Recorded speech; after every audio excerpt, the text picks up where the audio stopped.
Y ya estamos en contacto con el compañero Daniel Campione, historiador y analista político de la Fundación de Investigaciones Sociales y Políticas, con el cual vamos a hablar sobre estos procesos electorales que se están desarrollando en la patria grande, especialmente el próximo que se desarrollará en Argentina, en el cual se van a elegir los parlamentarios y concejales, las elecciones de medio término que se le dice. Buenas tardes, Daniel, ¿cómo estás? Buenas tardes, Germán, ¿cómo estás?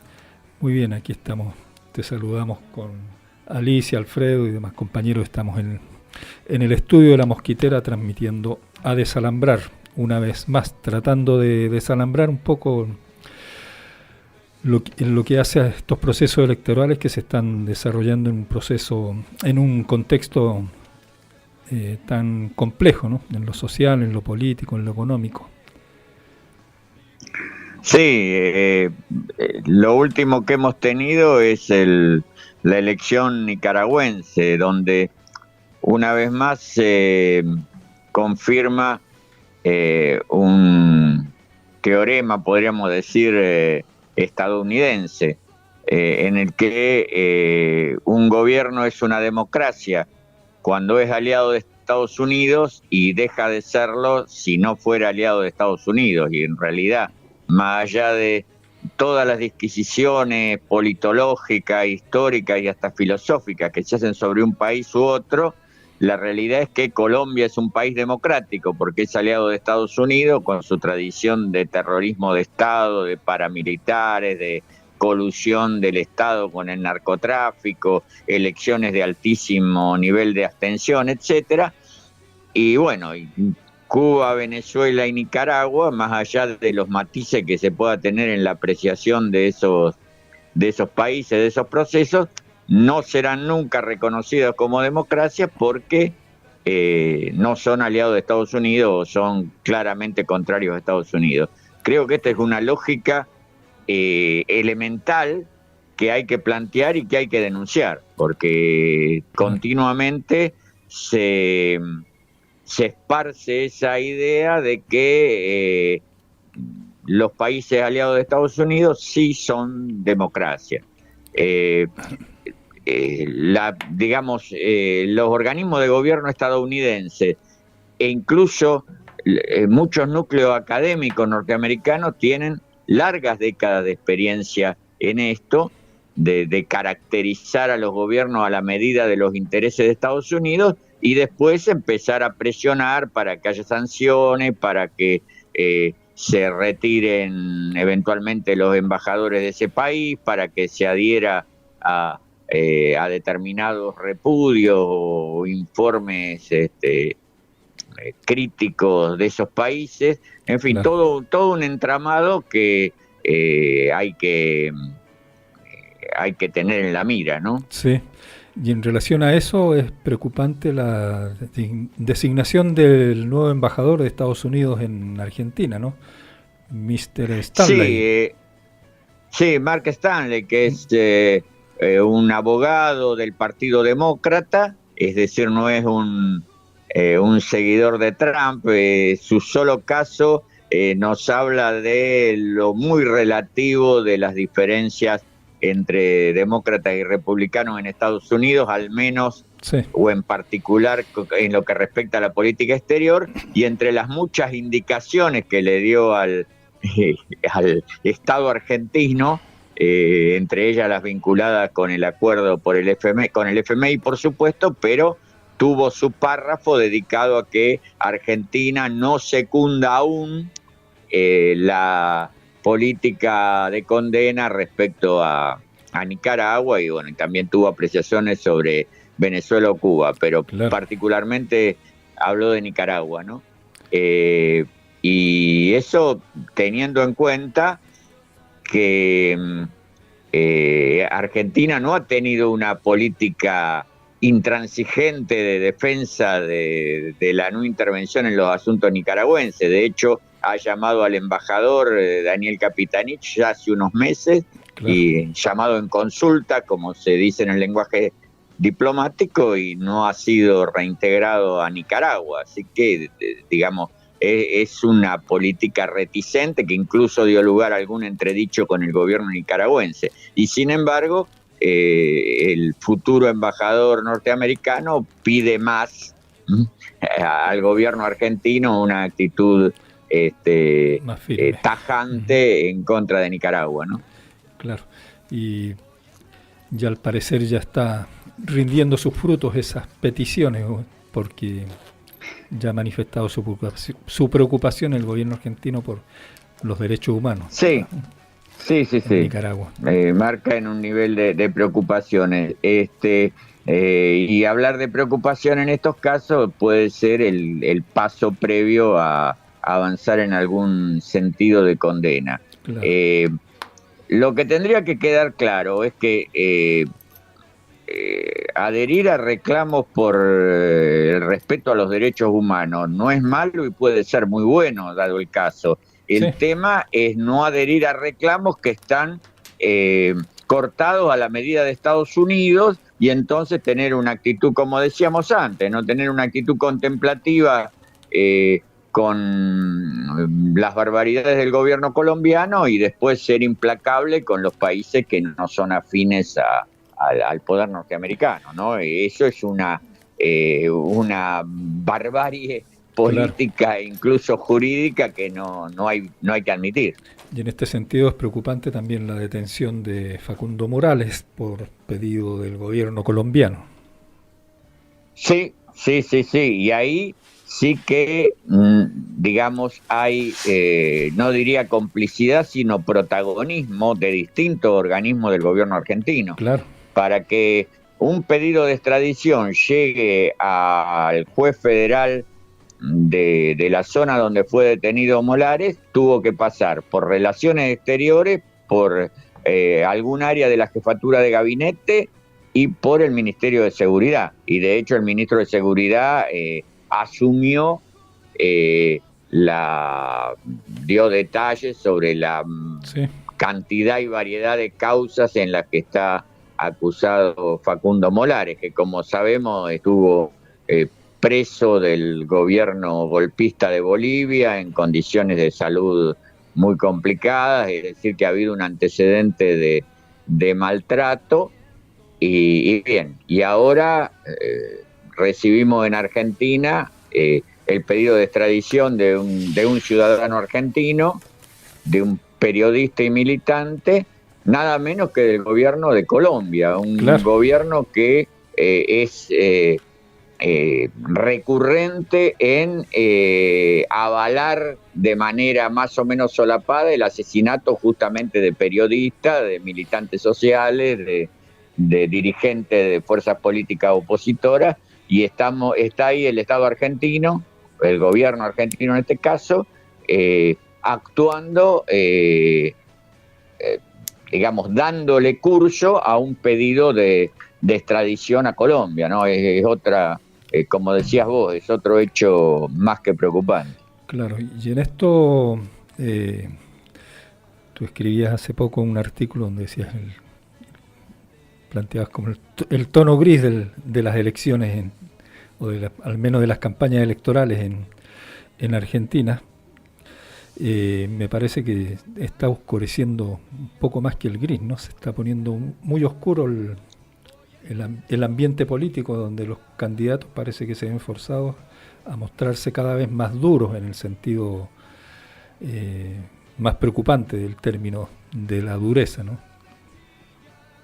Sí, uno de los problemas que está en la base de estos grises, como decías vos, grises en trance de oscurecerse aún más, tiene que ver con que estamos asistiendo a la disputa entre un gobierno que ajusta y mantiene tratativa con el Fondo Monetario Internacional, que de no darse un golpe de timón muy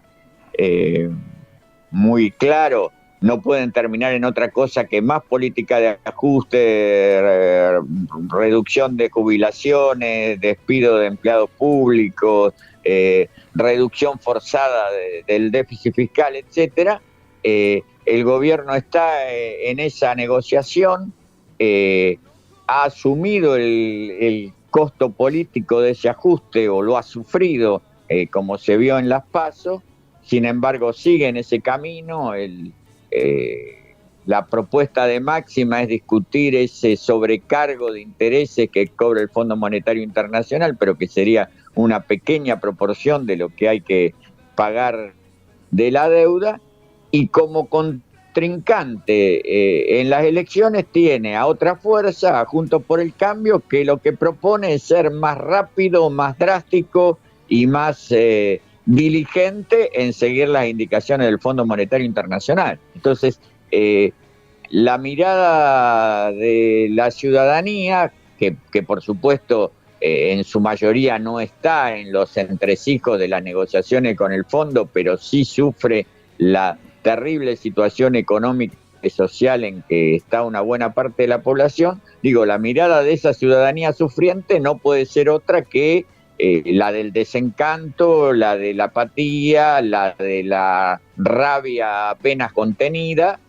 Y bien, en esta situación de padecimiento, de indefinición, de un bipartidismo, en este caso bicoalicionismo, donde se escenifica por momentos una lucha a brazo partido, pero en realidad hay acuerdos o posturas comunes muy importantes.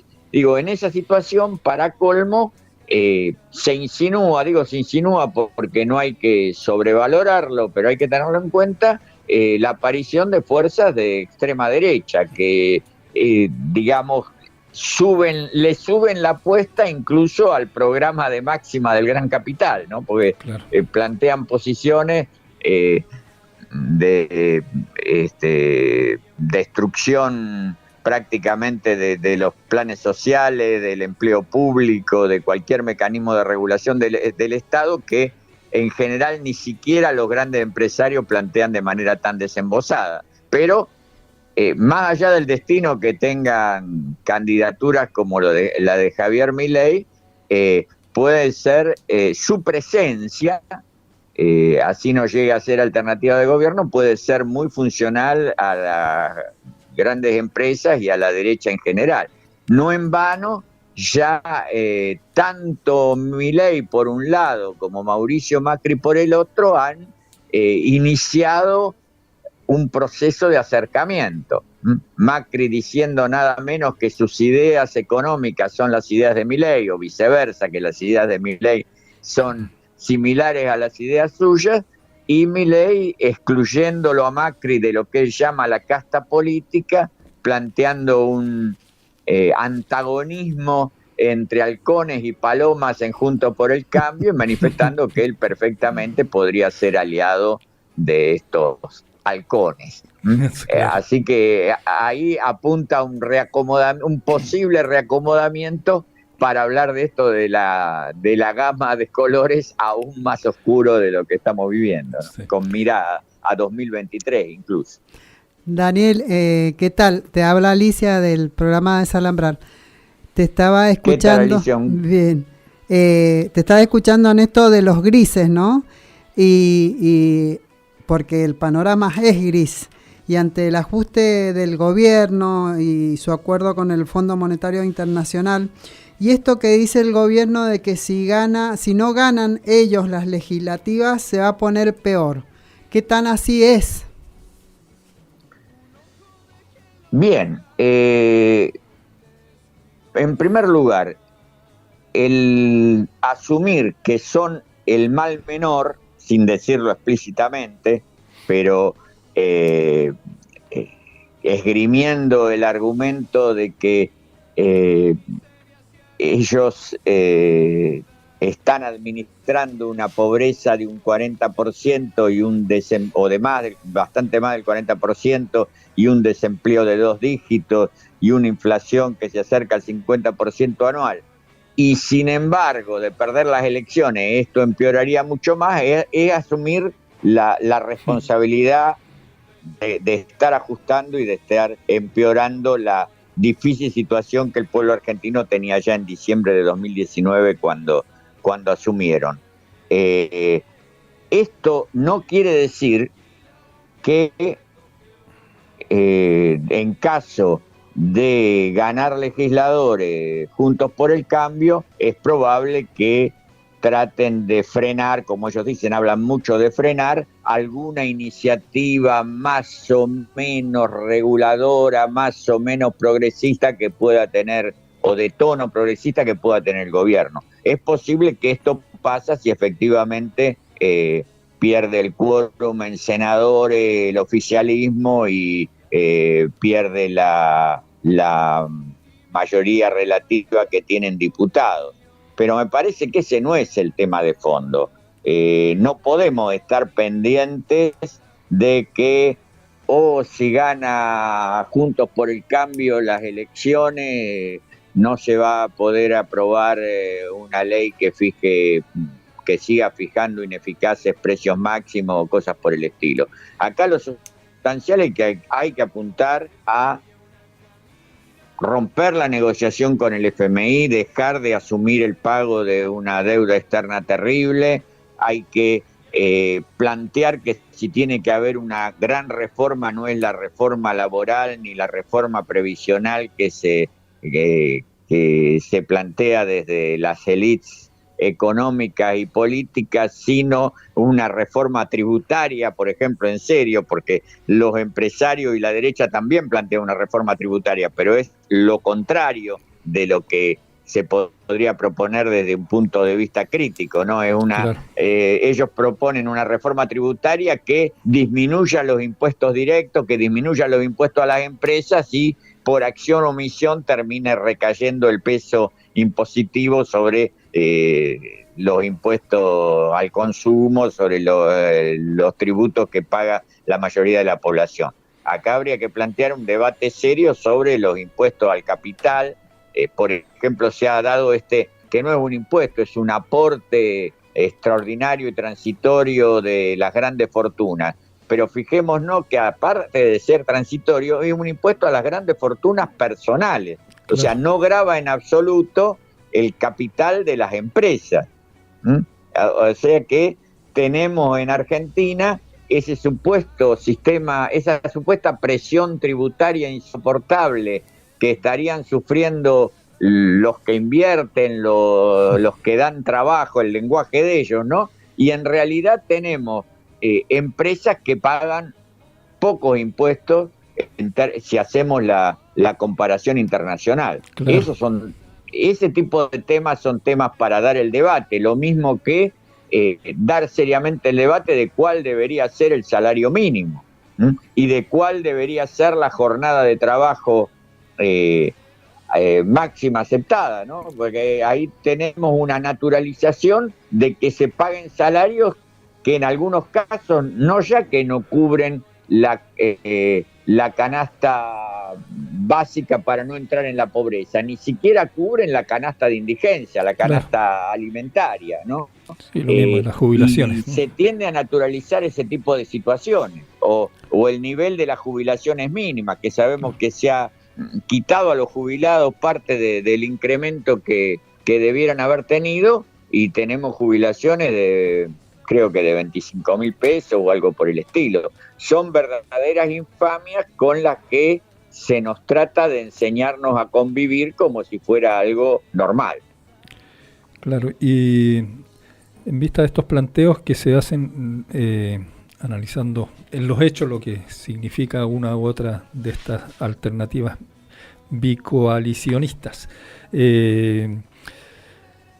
leíamos recién parte de la plataforma del FITU, como se llama ahora. Ellos se plantean ahí como la única alternativa real y como que agrupan a toda la izquierda existente en el país. Sin embargo, he leído otras declaraciones como la que recientemente sacó el proyecto político emancipatorio, donde hay muchos sectores y corrientes de izquierda que no están en ningún ni otro lado, pero no son considerados por el FITU, y me parece que hay una especie de autoproclamación como la única alternativa que después en los hechos, en la construcción de lo que realmente se necesita, no se verifica, ¿no? Hay un criterio un poco sectario. Sí, el FITU en la práctica es, y ni ellos lo niegan, la unidad de la izquierda trotskista de Argentina. Y hay alguna agrupación como el Movimiento al Socialismo, más pequeña pero que tiene su gravitación, que no está incorporada dentro del arco del trotskismo. Lo que no forma parte del FITU y no se ha planteado su dirigencia vías de incorporación, es una heterogénea, y hay que reconocer que dispersa, que fragmentada izquierda, que tiene otro tipo de enfoque, en cuanto a la forma de organización partidaria, otro tipo de mirada sobre la democracia, otras apreciaciones sobre la realidad latinoamericana, donde algunas posiciones del FITU son bastante discutibles, para decirlo de modo suave, y me parece, lo que me parece que hay que destacar es que no hay que cargar las tintas sobre lo que puede haber, que lo hay, de sectarismo, de falta de visión de una política de alianzas amplias de parte del FITU.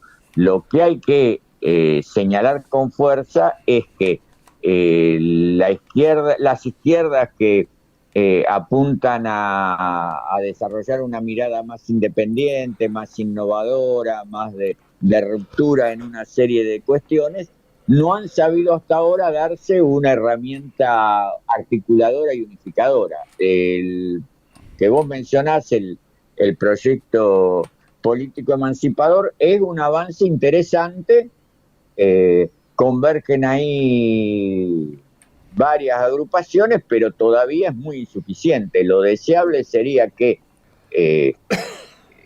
en lo electoral, y más allá de lo electoral, en la unidad política, en la aspiración a conducir las luchas y a brindar un programa diferente para la sociedad argentina, digo que en esos campos pudiera armarse una alternativa popular de izquierda diferente, que eventualmente pueda haber camino de convergencia con el FITU, pero creo que se necesita y está el espacio disponible. Lo que ocurre que lo que decía antes, no hay una articulación, no hay una convergencia, no hay un funcionamiento en común, pero digo, en ese espacio vacante tendría que emerger con fuerza una izquierda diferente.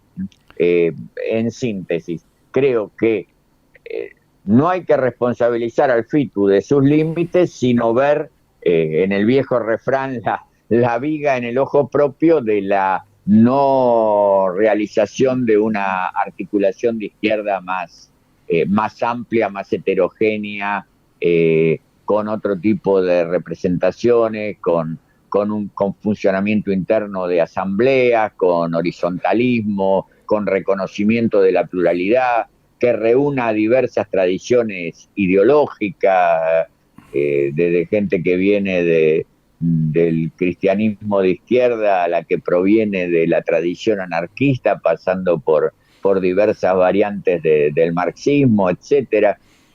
El día que tengamos en Argentina una izquierda con esas características, vamos al menos a dar un paso más en matizar ese tono gris que impera hoy.